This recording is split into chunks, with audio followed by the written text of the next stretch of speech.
I asked this question. I was talking to a guy recently, like a new musician, and why don't we share our ideas on things more? Like, why are we so stingy? Why are we so competitive?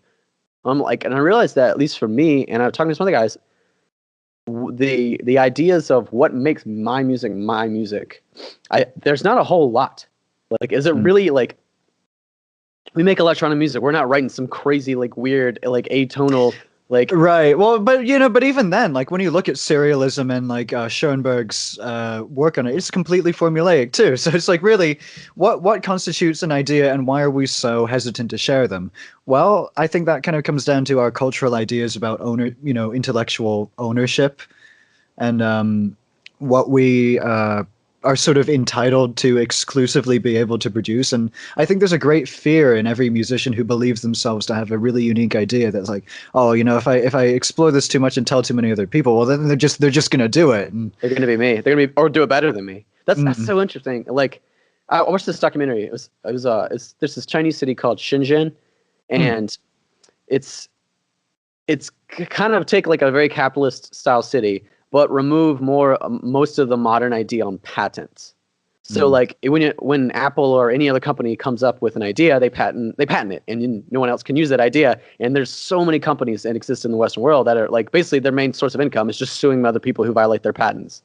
Which I get it, I understand why we got here, but at the same time, and I understand the benefits of it, but at the same time, there's a city where just everybody steals from each other, ideas wise, and they're not worried about it. Why? Because by the time you can steal my idea and implement it, I'm already on to the next one. Yeah, And it's what that already an does, old idea, right? yeah, and so like it forces you to constantly adapt, because if you don't, you're going to get left behind instantly. And just by the nature of working and living in the city, like companies move there because just by the cultural nature of the city, they adapt and build way like twice as fast. It's just their products go to market faster. They come up with new ideas faster. They're beating the competition faster because they have to. And to be perfectly honest, that's something that used to be present in music. Look at Brian Wilson and Paul McCartney, for instance. Look at Michael Jackson and Prince. Look at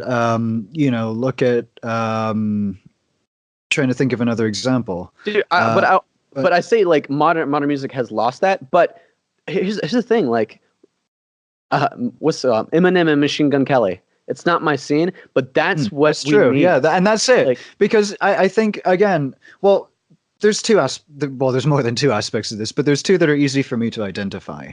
One is being an independent musician is basically the only way you are a musician right now. Like, you don't spend time working with other musicians. You aren't really, even if you're on a label, being part of a label these days means I send you a demo, you publish it on your SoundCloud, I get 1,000 plays on it.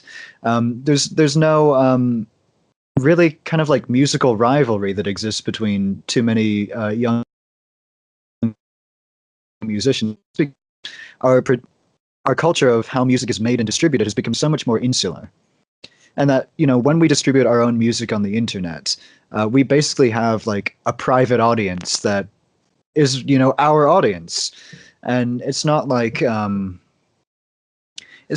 like, you're going to be on a show with like some other guy and you hear him do something awesome, like he's opening for you and like he totally blows it out of the water. It's like, oh shit, now I have to that I need some more of that in my show. And then you learn how to do that, and then paying attention to the people who are essentially your competitors in a market. I think because we have the privilege of being so isolated in our careers, it's difficult to identify those and to kind of use them as um, indicators of where you are versus where you want to be.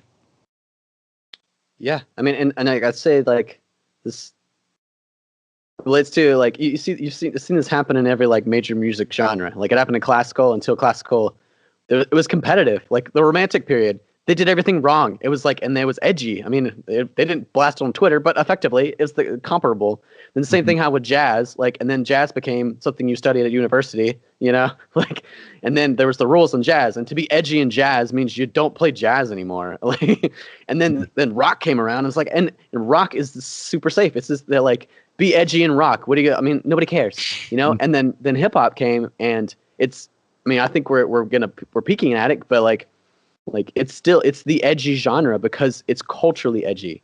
There's competition, and that competition inside is fueling the production of better, and at least nothing else, more content. Mm-hmm.